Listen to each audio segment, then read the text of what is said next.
আজি আমি এটা কবিতা আলোচনা কৰিবলৈ লৈছো। কবিতাটোৰ নাম হৈছে দি ভইচ অফ দি ৰেইন। কবিতাটো লিখিছে ৱাল্ট হুইটমেন। বলক ডিছকাশ্যনটো আৰম্ভ কৰোঁ। দি ভইচ অফ দি ৰেইন অৰ্থাৎ বৰষুণৰ কণ্ঠ। ইয়াত কবিয়ে বৰষুণক পাৰ্চনিফিকেশ্যন কৰিছে। পাৰ্চনিফিকেশ্যন মানে হ'ল যেতিয়া কোনো প্ৰাকৃতিক উপাদান, বস্তু বা জন্তুক মানুহৰ গুণাগুণ, স্বভাৱ, প্ৰকৃতি আদি দিয়া হয় তেতিয়া তাক পাৰ্চনিফিকেশ্যন কৰা বুলি কোৱা হয়। এতিয়া ৱাল্ট হুইটমেনে বৰষুণৰ লগত মানুহৰ নিচিনাকে কথা বতৰা পাতি আছে। কবিতাটোৰ আৰম্ভণিতে কবি এটা কুৱেশ্যন সুধিছে, এণ্ড হু আৰ্ট দাউ, মানে who are you, said I to the soft falling shower। সুকোমলভাৱে পৰি থকা বৰষুণজাকক কবিয়ে সুধিছিল যে তুমি কোন? which strange to tell gave me an answer as here translated। যিটো মানে বিস্ময়কৰ আছিল কিয়নো এইটোৱে মোক এটা উত্তৰ দিছিল আৰু এইটো ইয়াতে অনুবাদ কৰা হৈছে। এটাৰ কি বুলি উত্তৰ দিছিল? I am the poem of earth, said the voice of the rain। আৰু বৰষুণে নিজৰ মাতেৰে কি বুলি কৈছিল? তেওঁ এই পৃথিৱীৰ কবিতা। Eternal I rise impalpable out of the land and the bottomless of sea। যিটো কি হয় চিৰকালৰ বাবে মাটিৰ পৰা উৎপত্তি হয়। আকৌ ক'ৰ পৰা? গভীৰ সাগৰৰ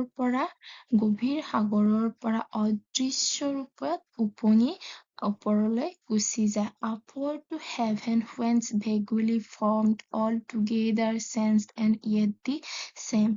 Upwards the heaven ইয়াতে ওপৰৰ পিনে ভাৱ হৈ উৰি যোৱাটো বুজাইছে। তোমালোকে সকলোৱে জানাই যে বৰষুণ ৰেইন চাইকেলটো ৱাটাৰ চাইকেলটো তোমালোকে গমেই পোৱা কি হয়, সাগৰ বা নদ নদীৰ পৰা পানীবিলাক ভাৱ হৈ আকাশলৈ উৰি যায়, তাতে আকৌ চেঁচা হৈ ডাৱৰলৈ পৰিণত হয়, আকৌ ধৰাৰ বুকুলৈ বৰষুণ হিচাপে ঘূৰি আহে। আৰু ইয়াতে তাকে কৈছে যদিও মই ওপৰ পিনে উৰি যাওঁ তথাপিও কি হয় আকৌ মই পুনৰাই ধৰাৰ বুকুলৈ ঘূৰি আহো একেই ৰূপত। মোৰ একো পৰিৱৰ্তনে নহয়। I descend to leave the dross atomic dust layers of the globe। এতিয়া বৰষুণে কৈছে মই আকৌ কি কৰো, ধৰাৰ বুকুলৈ নামি আহো। আহি পেলাই ইয়াত যিমান বিলাক শুকান মাটি, সৰু সৰু ধূলি কণা, ধৰাৰ বুকুত যিমান বিলাক ধূলি বালি আছে এই গোটেইবিলাক মই ধুই দিওঁ। বৰষুণে শুকান পৃথিৱীখনক এক প্ৰকাৰৰ সতেজ কৰি তোলে।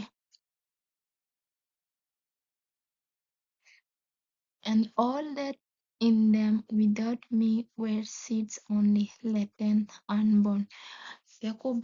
বৰষুণে কৈছে যে মোৰ অবিহনে যিমান বিলাক বীজ আছে এই আটাইবোৰ সুপ্ত হৈ থাকিলেহেঁতেন, কেতিয়াও গজালি নেমেলেহেঁতেন, কেতিয়াও উদ্ভিদ ৰূপে প্ৰাণ পাই নুঠিলেহেঁতেন।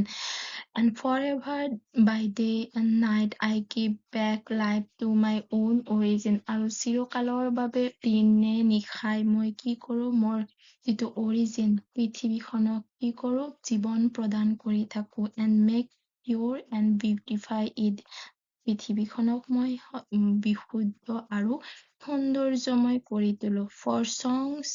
for song issuing from its birthplace after fulfillment, wandering wrecked or unwrecked, duly with love returns। for songs ইয়াতে গান আৰু বৰষুণৰ মাজত এক প্ৰকাৰৰ সাদৃশ্যতা কবিয়ে বিচাৰি পাইছে। কিয়নো যেনেকে গানৰ উৎপত্তিস্থল হল আৰ্টিষ্টজনৰ হৃদয়, হয়নে? আৰু আৰ্টিষ্টজনে কি কৰে, গানটো যেতিয়া গায়, গানটো গোৱাৰ উদ্দেশ্যই থাকে মানুহক আমোদ প্ৰদান কৰা। কোনোবাই এইটোক নটিচ কৰক, কেয়াৰ কৰক বা নকৰক, এইটো গান যিজনে লিখিছে তেওঁৰ ওচৰলৈ আকৌ ঘূৰি আহে।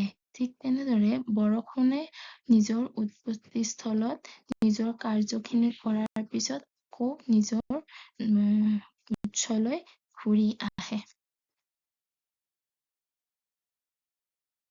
ইয়াতে ৱৰ্ড মিনিং বিলাক দিয়া হৈছে who are thou, who are you, তুমি কোন, এটাৰনেল, অনন্ত, never ending, impalpable, that cannot be touched, যিটো আমি কেতিয়াও চুব নোৱাৰো, অস্পৃশ্য, অদৃশ্য, whence, where, ক'ত, vaguely, not clearly, descend, ধৰালৈ নামি অহা, লেভ, ৱাছ, ধুই দিয়া, এটমিছ, সৰু সৰু কণিকাবিলাক, লেটেন, সুপ্ত হৈ থকা, ৰেক অৰ আনৰেক, যেতিয়া কোনোবাই কোনো এটা বস্তু যত্ন কৰে বা নকৰে, সেইটোক যেতিয়া কাকো এফেক্ট নকৰে, সেইটো বুজাইছে। I hope পয়েমটো আপোনালোকে বুজি পালে। Thank you for watching. ভিডিঅ'টো ভাল লাগিলে লাইক, কমেণ্ট আৰু ছাবস্ক্ৰাইব কৰিবলৈ নাপাহৰিব। Thank you.